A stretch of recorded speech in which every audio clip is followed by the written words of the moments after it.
Faça uma jornada emocionante em um mundo mais estranho do que a ficção científica, onde você participa do jogo desobedecendo algumas regras, onde uma nova visão do universo leva além dos limites da imaginação.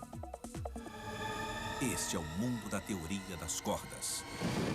Uma forma de descrever todas as forças e toda a matéria, desde o átomo até a Terra, até o fim das galáxias, desde o nascimento do tempo até seu último instante, em uma única teoria. Uma teoria de tudo. Nosso guia nesse admirável mundo novo é Brian Greene, escritor de best-sellers e físico. E não importa quantas vezes eu venho aqui, parece que nunca me acostumo.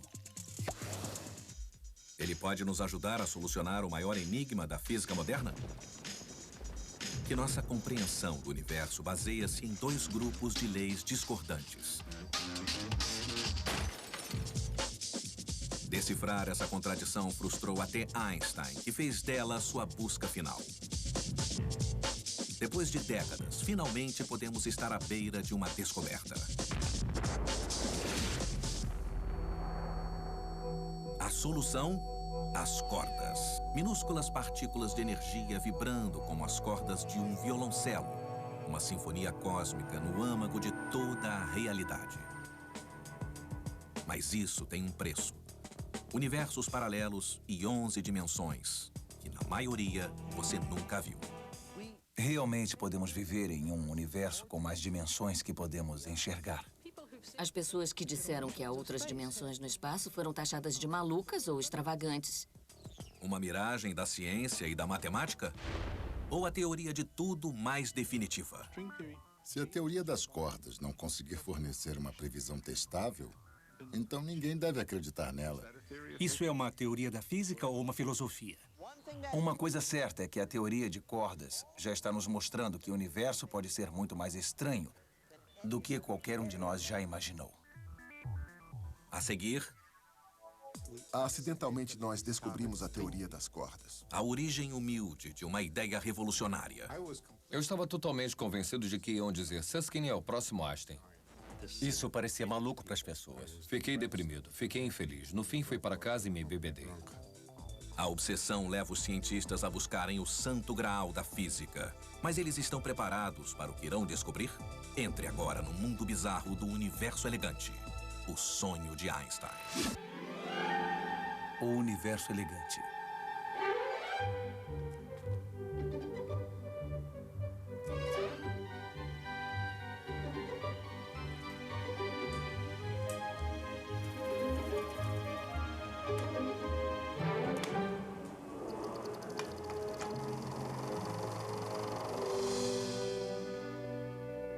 Assista agora ao Universo Elegante, o sonho de Einstein. É um segredo pouco conhecido, mas por mais de meio século, uma nuvem negra paira sobre a ciência moderna.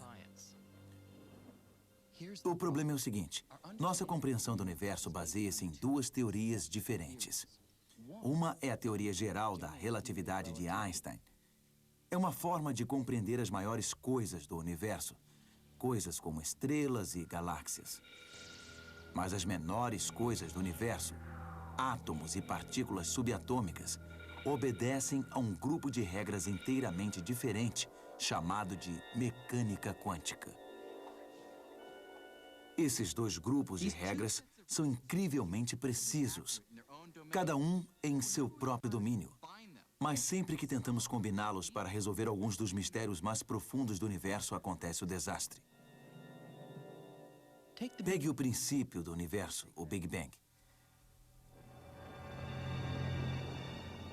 Naquele instante, um corpo minúsculo irrompeu com violência. Nos 14 bilhões de anos seguintes, o universo se expandiu e esfriou, formando as estrelas, as galáxias e os planetas que vemos hoje. Mas se passarmos o filme cósmico de trás para frente, tudo o que agora está se afastando volta a se unir. Então o universo fica menor, mais quente e mais denso, conforme voltamos ao princípio dos tempos. Ao chegarmos ao Big Bang, quando o universo era enormemente pesado e incrivelmente minúsculo, nosso projetor trava. Nossas duas leis da física, quando combinadas, sucumbem. Mas e se pudéssemos unir a mecânica quântica e a relatividade geral e ver o filme cósmico integralmente? Bom, um novo grupo de ideias chamado Teoria das Cordas talvez consiga fazer isso. E se der certo, será um dos maiores sucessos da história da ciência. Um dia, a teoria das cordas pode ser capaz de explicar toda a natureza, desde as partículas mais minúsculas de matéria até os mais distantes confins do cosmos, usando apenas um único ingrediente: minúsculos filamentos vibrantes de energia chamados cordas.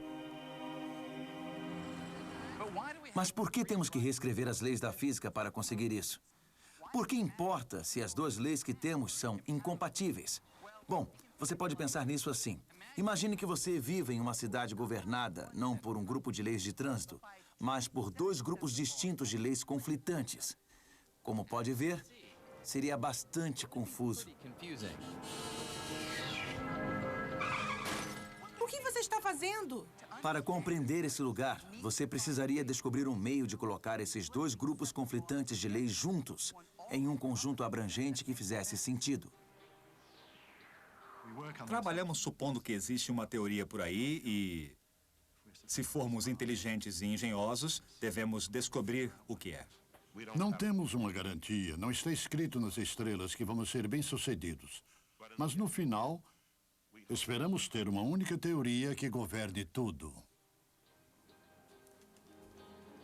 Mas antes de podermos descobrir essa teoria, precisamos fazer uma jornada fantástica para ver por que os dois conjuntos de leis que temos são conflitantes.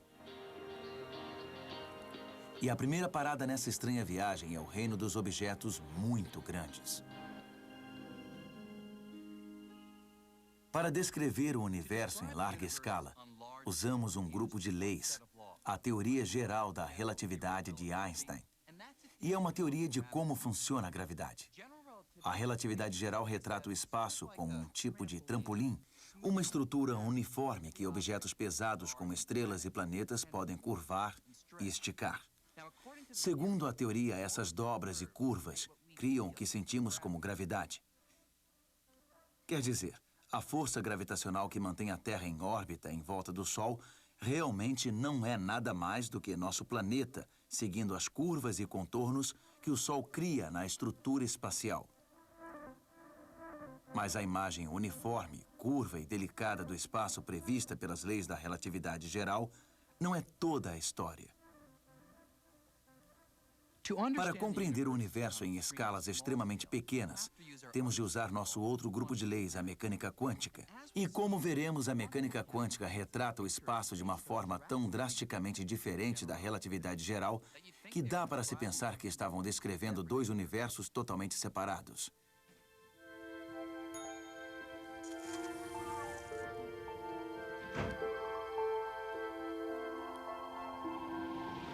Para ver o conflito entre a relatividade geral e a mecânica quântica, precisamos diminuir muito de tamanho.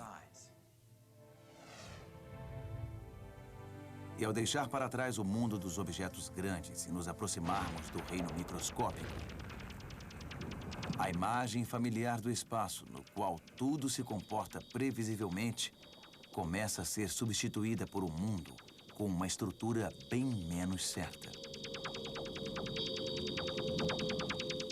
E se continuarmos encolhendo, ficando bilhões e bilhões de vezes menores do que as mais minúsculas partes de matéria, átomos e as partículas minúsculas dentro deles, a lei do muito pequeno, a mecânica quântica, diz que a estrutura do espaço se torna irregular e caótica. No final, chegamos a um mundo tão turbulento que desafia o senso comum. Aqui embaixo, o espaço e tempo são tão deformados e distorcidos que as ideias convencionais de esquerdo e direito, em cima e embaixo,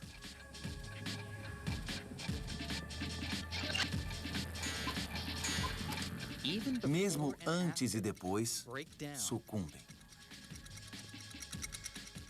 Não há meio de dizer com certeza que estou aqui, ou nos dois lugares ao mesmo tempo. Ou talvez eu tenha chegado aqui antes de ter chegado aqui.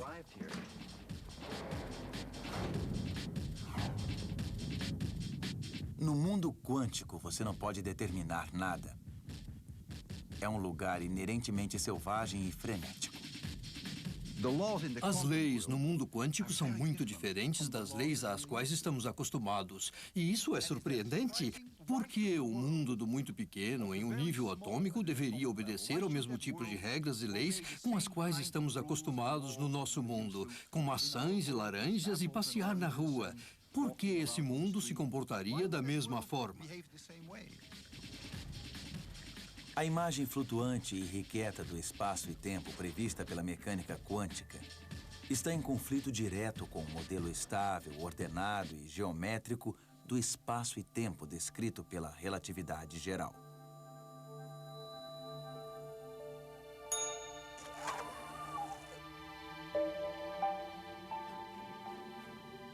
Mas achamos que tudo, desde a dança frenética das partículas subatômicas até a espiral majestosa das galáxias, deve ser explicado por apenas um grande princípio da física, uma equação mestra. Se conseguirmos encontrar essa equação, finalmente se revelará como o universo realmente funciona, em todo tempo e espaço. Sabe, o que precisamos é de uma teoria que possa se adequar ao mais minúsculo e ao mais maciço, que abarque tanto a mecânica quântica quanto a relatividade geral e nunca sucumba. Nunca.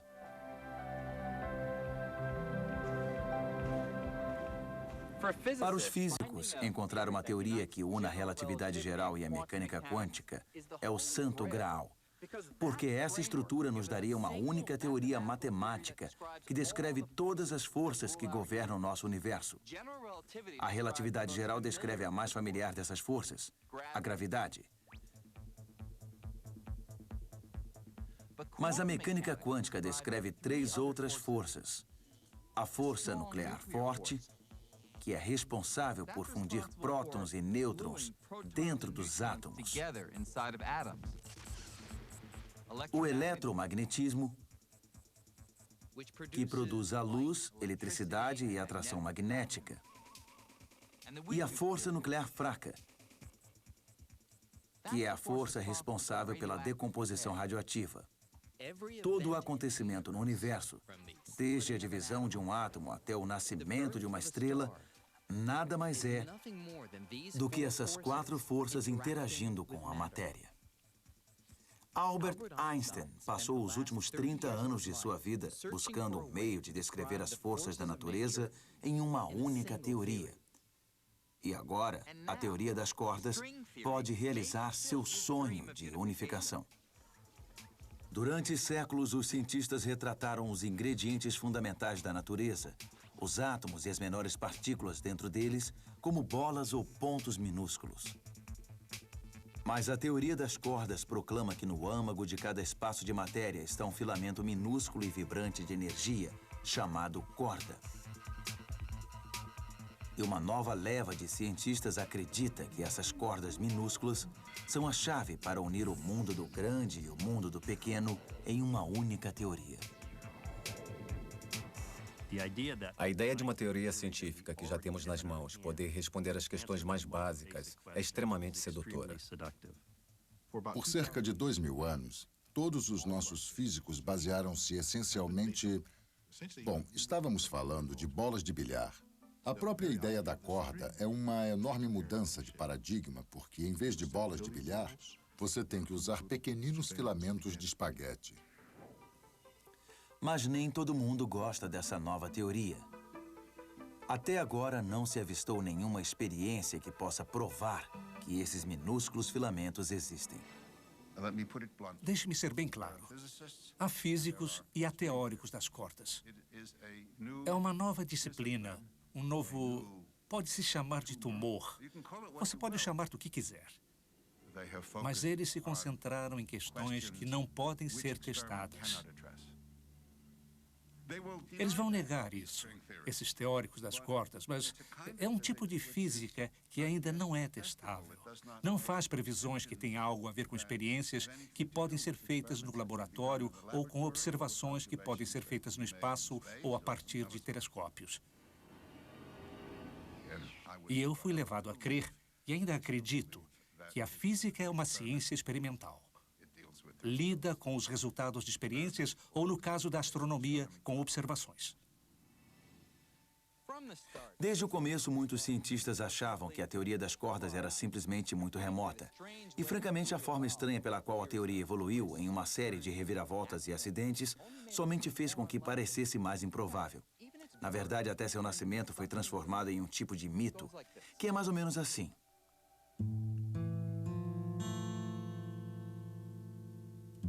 No final dos anos 60, um jovem físico italiano chamado Gabriel Veneziano estava buscando um grupo de equações que explicasse a força nuclear forte, a cola extremamente poderosa que mantém firme o núcleo de todos os átomos, fundindo prótons e nêutrons. Conta a história que ele, por acaso, pegou um livro empoeirado de história da matemática e nele descobriu uma antiga equação de 200 anos, escrita pela primeira vez por um matemático suíço chamado Leonhard Euler. Veneziano ficou espantado ao descobrir que as equações de Euler, que há muito eram consideradas nada mais do que uma curiosidade matemática, pareciam descrever a força forte. Ele rapidamente publicou um trabalho e ficou famoso para sempre por sua descoberta acidental. Ocasionalmente eu vejo escrito em livros que esse modelo foi inventado por acaso ou foi descoberto no livro de matemática. E isso faz com que eu me sinta muito mal. A verdade é que a função foi o resultado de um longo ano de trabalho. E nós, acidentalmente, descobrimos a teoria das cordas. Embora tenha sido descoberta, a equação de Euler, que milagrosamente explicava a força forte, criou vida própria. Esse foi o nascimento da teoria das cordas.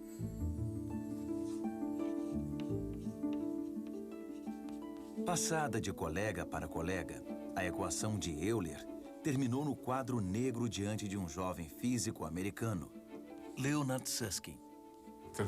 Até hoje eu me lembro da fórmula. A fórmula era...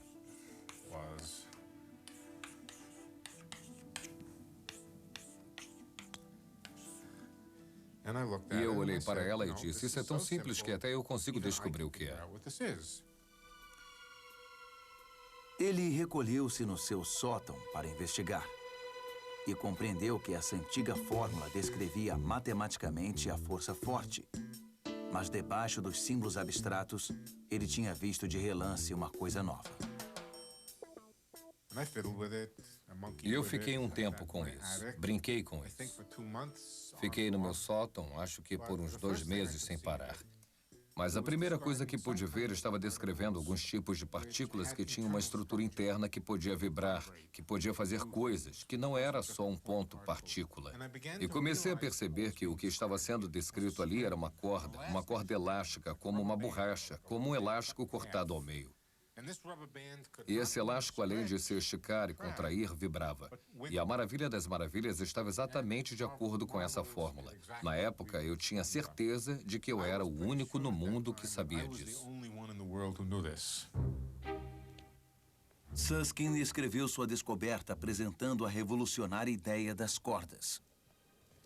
Mas antes de seu trabalho poder ser publicado, tinha de ser revisto por um grupo de especialistas. Eu estava totalmente convencido de que quando voltasse iria dizer Susskind é o próximo Einstein, ou talvez até o próximo Newton. E o resultado foi, esse trabalho não é muito bom, provavelmente não deve ser publicado. Eu fiquei muito decepcionado, fiquei deprimido, infeliz, fiquei triste com isso. Fiquei tremendamente nervoso e no fim fui para casa e me embebedei. Enquanto Susskind afogava suas mágoas por causa da rejeição de sua ideia remota, parecia que a teoria das cordas estava morta.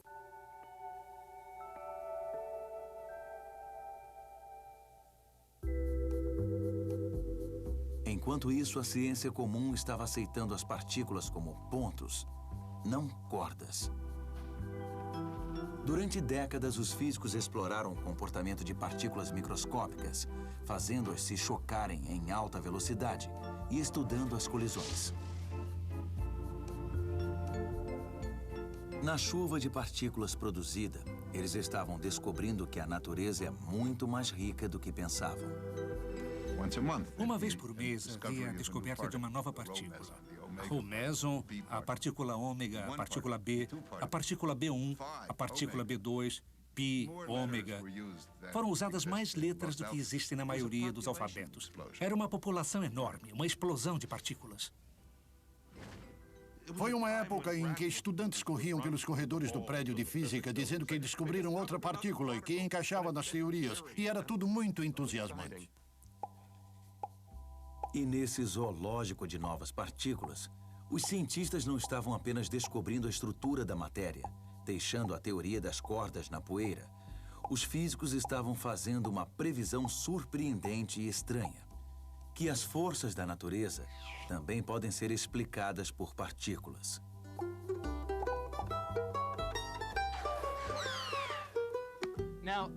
Essa ideia é realmente extravagante, mas é meio como um jogo, no qual os jogadores como eu e eu somos partículas de matéria.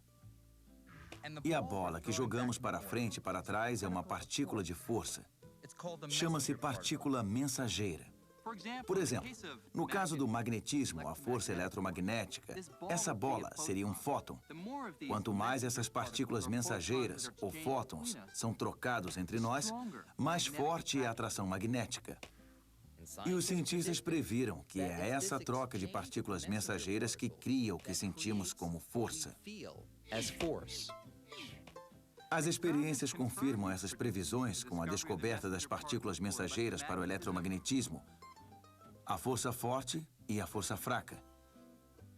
E usando essas partículas recém-descobertas, os cientistas estavam se aproximando do sonho de Einstein, de unir as forças.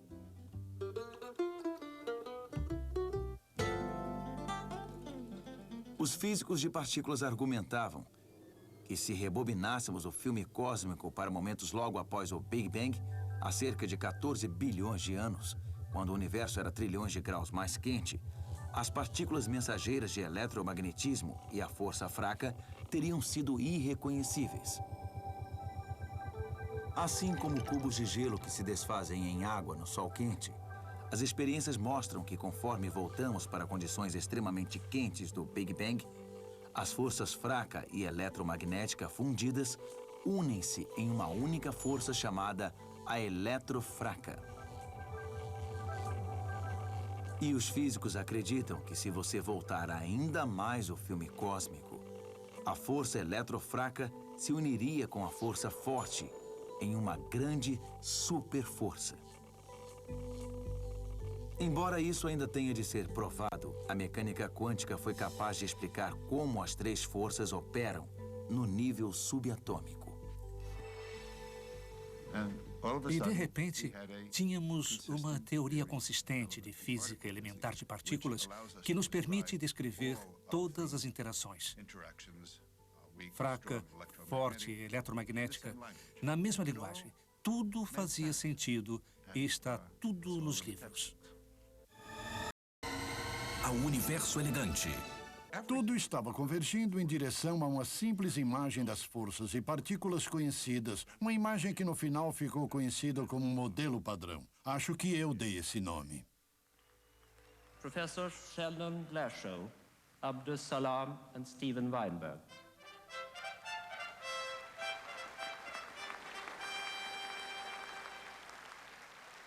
Os inventores do modelo padrão, tanto do nome quanto da teoria, foram celebridades da comunidade científica, recebendo um prêmio Nobel depois de outro. Mas por trás da ostentação estava uma evidente omissão. Embora o modelo padrão explicasse 3 das forças que governam o mundo do muito pequeno, não incluía a força mais familiar, a da gravidade.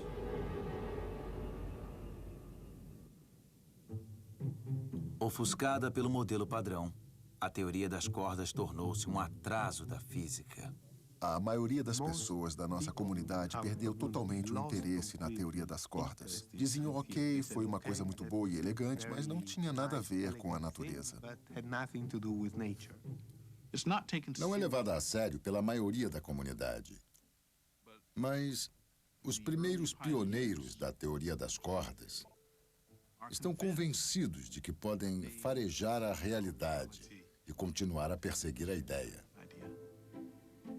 Porém, quanto mais esses duros na queda se aprofundavam na teoria das cordas, mais problemas encontravam. A primeira teoria das cordas tinha uma série de problemas. Um era que previa uma partícula que sabemos que não é física. É o que é chamado de táquion, uma partícula que viaja mais depressa que a luz. Houve a descoberta de que a teoria exige 10 dimensões. O que é muito inquietante, é claro, já que é óbvio que isso é mais do que existe. Tinha essa partícula sem massa que não era vista em experiências. As teorias pareciam sem sentido. Parecia loucura para as pessoas. Basicamente, a teoria das cordas não estava decolando. As pessoas erguiam as mãos e diziam, isso não pode estar certo.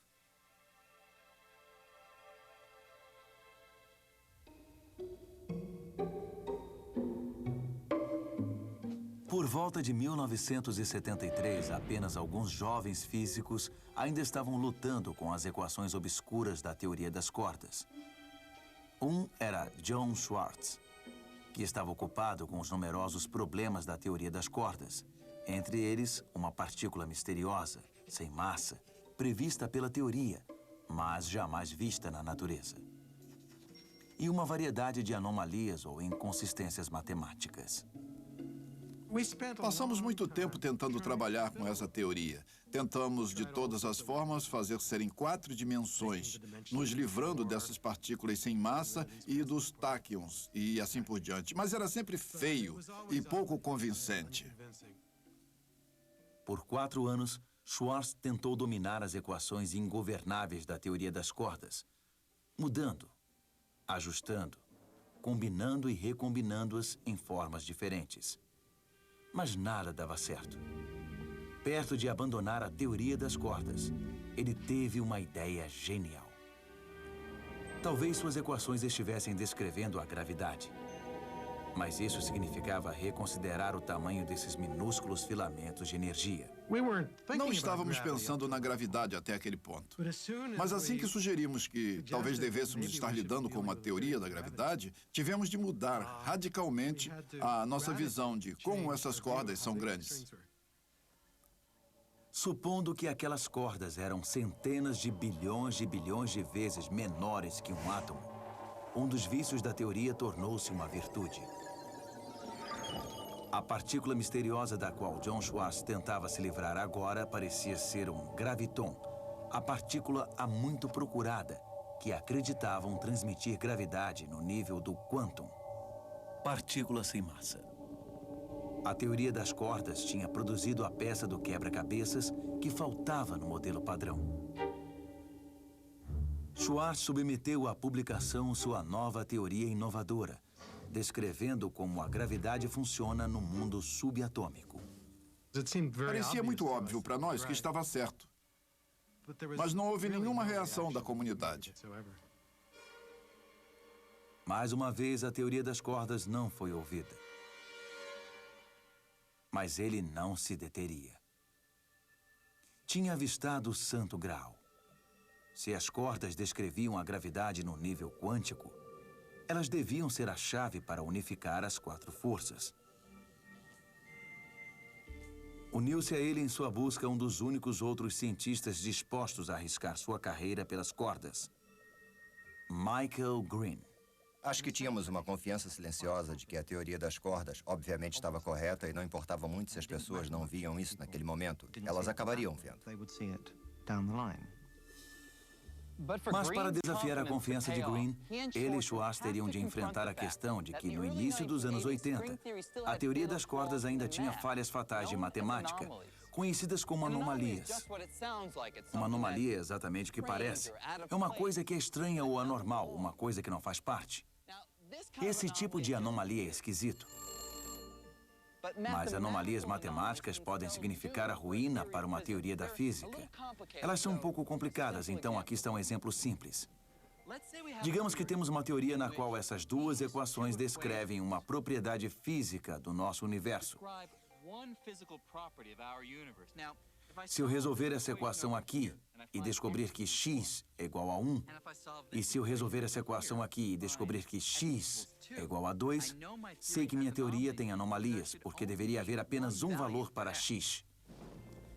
A menos que eu possa revisar minhas equações para obter o mesmo valor para x nos dois lados, a teoria está morta. No início dos anos 80, a teoria das cordas estava crivada de anomalias matemáticas como essas, embora as equações fossem muito mais complexas. O futuro da teoria dependia de livrar as equações dessas inconsistências fatais.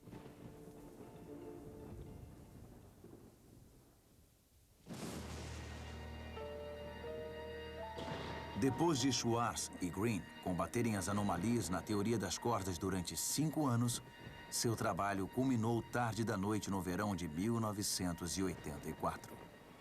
Acreditava-se que essas teorias deviam ser inconsistentes por causa das anomalias. Bom, por nenhum motivo realmente bom, eu achava que isso devia estar errado, porque sentia que a teoria das cordas tinha que estar certa, portanto não podia haver anomalias. Então decidimos que tínhamos que calcular essas coisas. Surpreendentemente, tudo se resumia a um único cálculo. De um lado do quadro negro, eles tinham 496.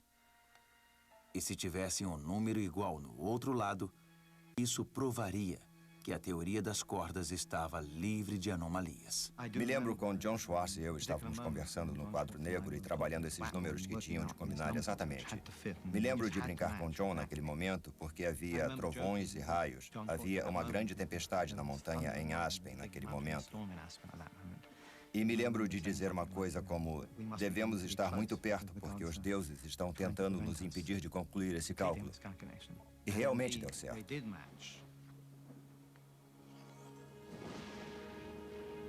Os números iguais significavam que a teoria estava livre de anomalias. Ele tinha a profundidade matemática para abranger todas as 4 forças. Então, além de reconhecermos que as cordas podiam descrever a gravidade, também podiam descrever outras forças. Então, falamos em termos de unificação. E vimos isso como uma possibilidade de perceber o sonho que Einstein tinha expressado nos seus últimos anos de unificar as diferentes forças em uma estrutura mais profunda. Ficamos maravilhados. Foi um momento extraordinário porque percebemos que nenhuma outra teoria jamais tinha conseguido aquilo. Mas era como um falso alarme. Sempre que fazíamos alguma coisa, achávamos que todos iam ficar entusiasmados, mas não ficavam. Então, acho que agora não espero mais nenhuma reação.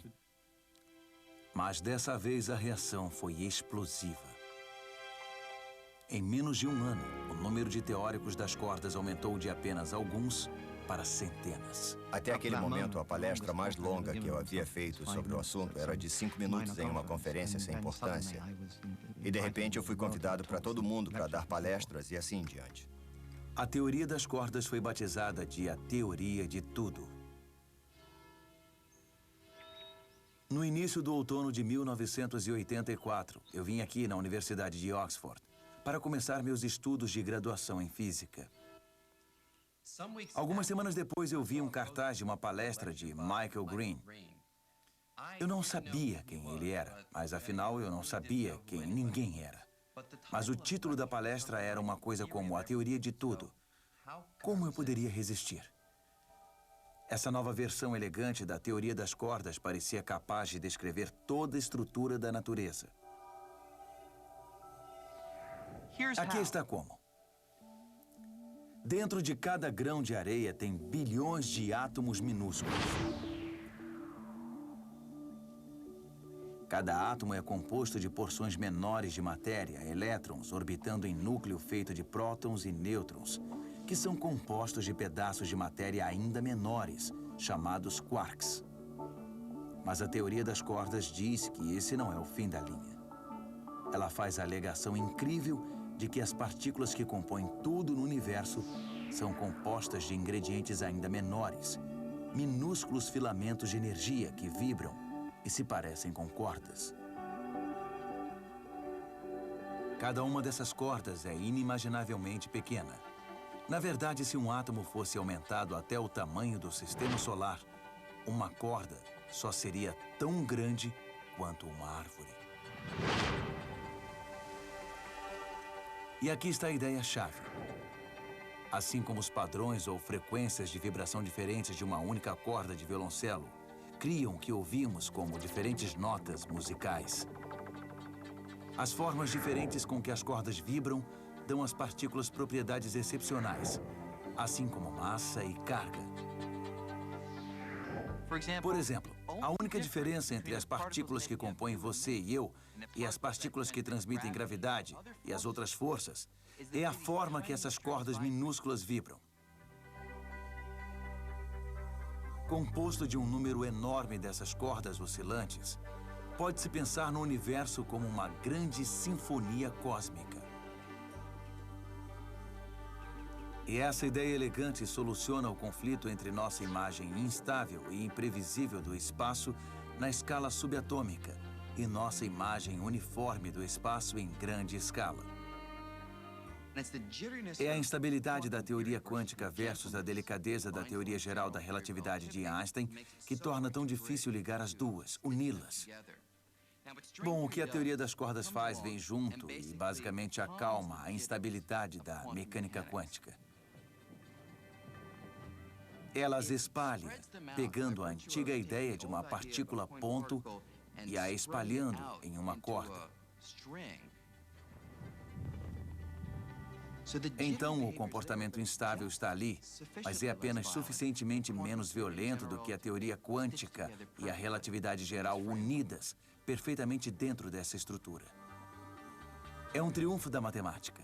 Com nada além desses minúsculos filamentos vibrantes de energia, os teóricos das cordas alegam estar realizando o sonho de Einstein de unir todas as forças e toda a matéria. Mas essa nova teoria radical contém uma fenda em sua armadura. Nenhuma experiência jamais pode verificar o que está acontecendo nas distâncias que estão sendo estudadas. Nenhuma observação pode se relacionar com essas distâncias minúsculas ou altas energias. Quer dizer que não existe experiência nem observação que possam ser feitas que dissesse, vocês estão errados. A teoria é segura, permanentemente segura. Isso é uma teoria da física ou uma filosofia? Eu lhe pergunto. As pessoas normalmente criticam a teoria das cordas, dizendo que está muito distante de qualquer teste experimental direto, e com certeza não é realmente um ramo da física por esse motivo. E minha resposta para isso é simplesmente que se provará que está errado. O que torna a teoria das cordas mais difícil ainda de provar é que, para funcionar, as equações complexas exigem uma coisa que parece saída da ficção científica: dimensões extras de espaço. Sempre pensamos, durante séculos, que só existe o que podemos ver. Sabe, essa dimensão, aquela e outra. Só havia 3 dimensões de espaço e uma de tempo. E as pessoas que diziam que havia mais dimensões de espaço eram taxadas de malucas ou extravagantes. Bom, a teoria das cordas realmente prevê isso. Para serem levados a sério, os teóricos das cordas tinham de explicar como essa previsão bizarra podia ser verdade. Eles alegam que a ideia remota de dimensões extras pode ser mais realista do que se imaginava. Deixe-me mostrar o que quero dizer. Vou ver um sujeito que foi uma das primeiras pessoas a pensarem nessa estranha ideia. Devo encontrá-lo às 4 horas em seu apartamento na 5ª Avenida com a Rua 93, no 2º andar. Para obter esse encontro, preciso de 4 informações. uma para cada 3 dimensões de espaço. Uma rua, uma avenida e um número de andar. E mais uma para o tempo, a 4ª dimensão. Você pode pensar nisso como as 4 dimensões da experiência comum. Direita e esquerda, para frente e para trás, para cima e para baixo e tempo. Acontece que a estranha ideia de que há mais dimensões remonta a quase um século.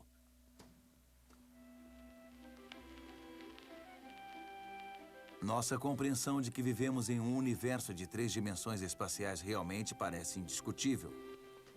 Mas em 1919, Theodor Kaluza, um matemático alemão praticamente desconhecido, teve a coragem de desafiar o óbvio.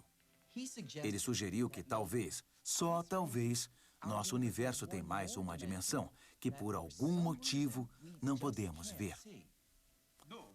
Olha, ele diz aqui, gosto da sua ideia. Então por que ele está atrasado? Sabe, Kaluza tinha enviado sua ideia sobre mais uma dimensão espacial a Albert Einstein. E embora de início Einstein tenha ficado entusiasmado, depois ele pareceu hesitar e reteve a publicação do trabalho de Kaluza por 2 anos. No final, o trabalho de Kaluza foi publicado, depois que Einstein decidiu que dimensões extras eram sua xícara de chá. Ao universo elegante. A ideia é a seguinte. Em 1916, Einstein mostrou que a gravidade não era nada além de dobras e ondas nas 4 dimensões familiares de espaço e tempo. Apenas 3 anos depois, Kaluza propôs que o eletromagnetismo também pode ser feito de ondas. Mas para isso ser verdade, Kaluza precisava de um lugar para essas ondas ocorrerem. Então Kaluza propôs uma dimensão adicional de espaço escondida. Mas se Kaluza tinha razão, onde fica essa dimensão extra? E como seriam as dimensões extras? Será que temos capacidade de imaginá-las? Bom, baseado no trabalho de Kaluza, um físico sueco, Oskar Klein, sugeriu uma resposta incomum. Dê uma olhada nos cabos que sustentam os semáforos. Dessa distância, não posso ver sua espessura.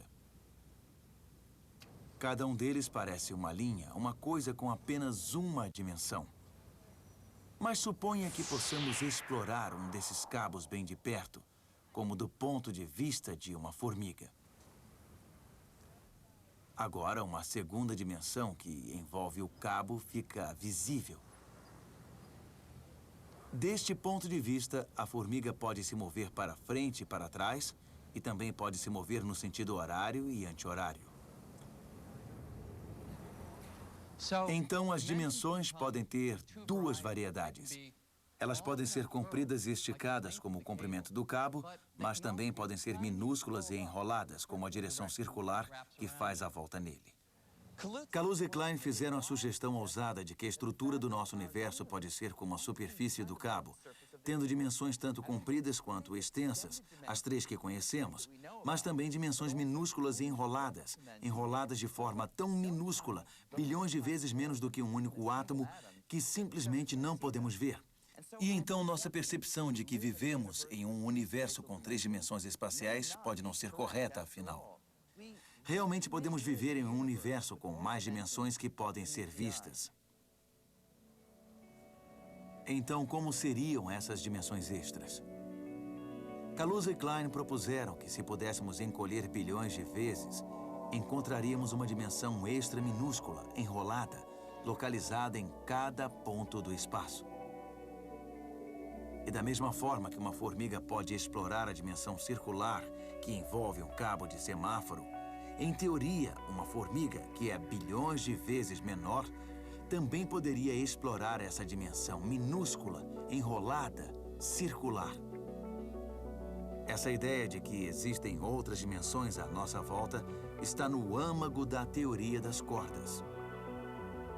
Na verdade, a matemática da teoria das cordas exige não uma, mas 6 dimensões extras, torcidas e enroladas em pequenas formas complexas, que podem ser mais ou menos assim. Se a teoria das cordas estiver correta, teremos que admitir que há realmente mais dimensões, e considero isso totalmente extasiante. Se eu pegar a teoria como está agora, eu concluiria que as dimensões extras realmente existem, fazem parte da natureza.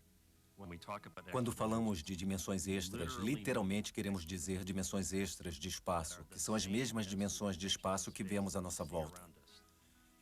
E a única diferença entre elas tem a ver com a sua forma.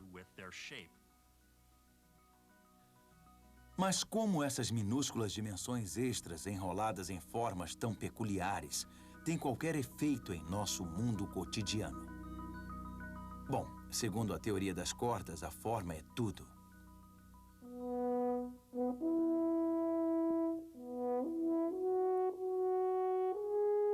Por causa da sua forma, uma trompa pode produzir dúzias de notas diferentes. Quando você pressiona uma das chaves, você muda a nota, porque muda a forma do espaço dentro da tromba, onde o ar ressoa.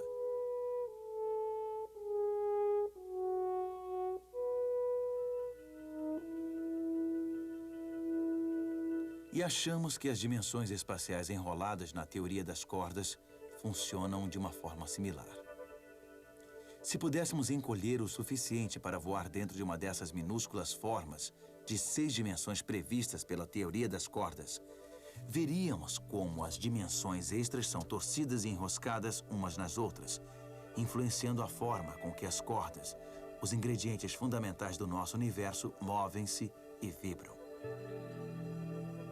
E essa pode ser a solução para um dos mistérios mais profundos da natureza.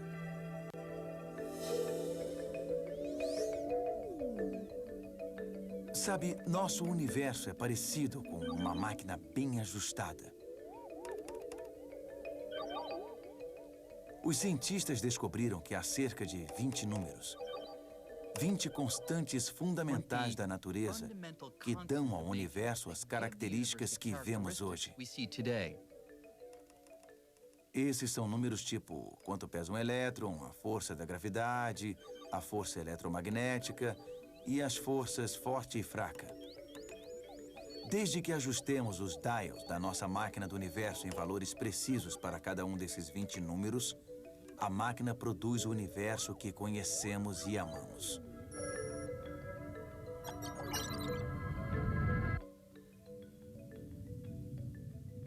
Mas se mudarmos os números ajustando um pouco que seja as marcações dessa máquina, as consequências são dramáticas.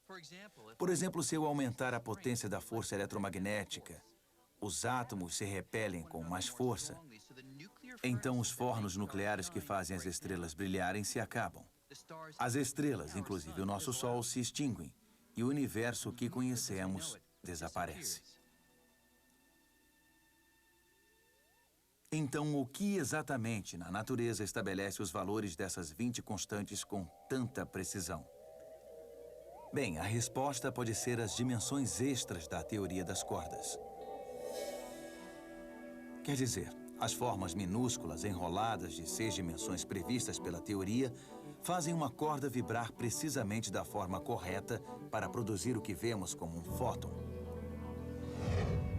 E outra corda vibrar de forma diferente, produzindo um elétron. Então, segundo a teoria das cordas, essas formas minúsculas extradimensionais realmente podem determinar todas as constantes da natureza, mantendo a sinfonia cósmica de cordas afinada.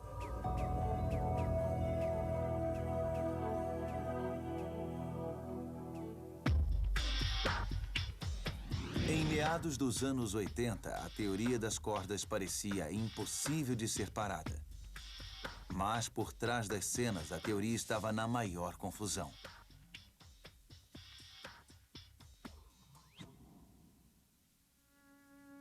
Com o passar dos anos, os teóricos das cordas tinham tido tanto sucesso que tinham elaborado não uma, mas 5 versões diferentes da teoria.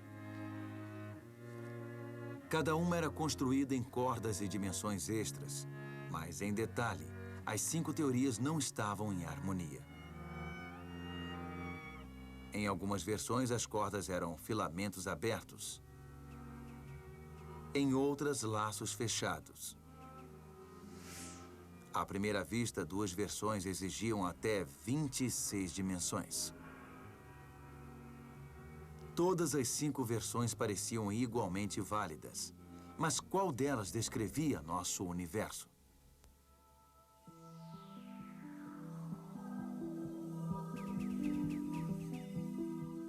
Isso era meio embaraçoso para os teóricos das cordas, porque, por um lado, queríamos dizer que aquela poderia ser a descrição definitiva do universo. Mas depois, em seguida, teríamos de dizer, e ela vem em 5 versões, 5 variações. Existe um universo, então é de se esperar que exista uma teoria e não 5. Então esse é um exemplo onde mais é definitivamente menos. Uma atitude que as pessoas que não gostavam da teoria das cordas podiam tomar era: bom, você tem 5 teorias, então não é a única. Era uma situação peculiar, porque queríamos apenas descrever uma teoria da natureza, e não 5. Se tem 5 teorias, então talvez tenha gente inteligente o bastante para descobrir 20 delas. Ou talvez tenha um número infinito delas e você acaba procurando ao acaso teorias pelo mundo.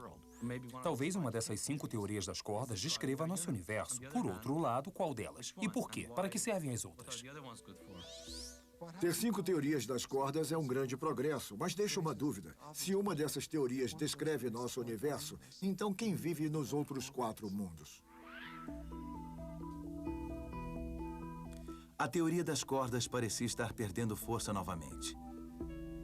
E frustrados pela falta de progresso, muitos físicos abandonaram o campo. A teoria das cordas provará ser uma teoria de tudo ou acabará sendo uma teoria de nada.